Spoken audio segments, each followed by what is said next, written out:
Let's head to the voicemail of Truth and Reason for the first time today.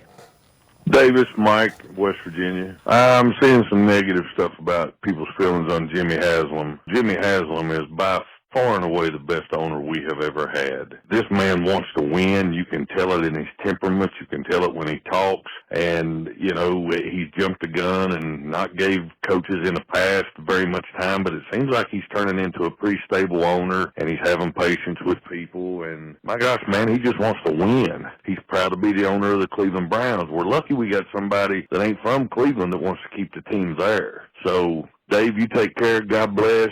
Quincy and all you guys, wonderful show. I enjoy watching. As always, appreciate all the voicemails. Tim, he's not only does he want to win, he's putting his dollars where that desire is, because all those signing things that you delay, it costs him money, and he is spending more average money per season than anybody else in the NFL by a lot, by like $70 to $80 million a year, more than the next closest. So all the Cleveland fans that wanted an owner that's spending like crazy, you got one. Yeah, I mean, there's something to be said about an owner that's not afraid to spend money to, give his team the best chance to win. And I think that's the number one thing you can say about the Haslams is they've spared no expense to try and bring in talent onto this football team.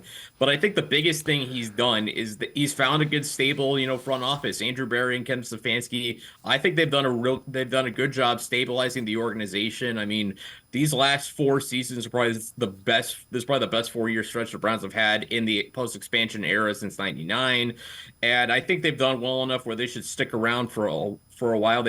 I think they should get contract extensions to stick around, and I think ultimately that's the mark of owners. Are you going to be able to spend and give your team the resources that they need to win? Are you going to make sure that they have everything they need to get the job done? And are you going to be able to find the right people and let them do their jobs? And by and large, these last couple of years, it seems like the Haslams have kind of started to get a little better as far as, finding that stability. And when you have stability, you can see where, things are different, where you can see culture starting to evolve, where you can kind of see, consistency start to form in the identity of a team. And it seems like, obviously they're having success, not as much as, maybe they're expected to have with, Deshaun Watson quarterback, but all things considered where they are, it's been a pretty decent turnaround for the Haslams.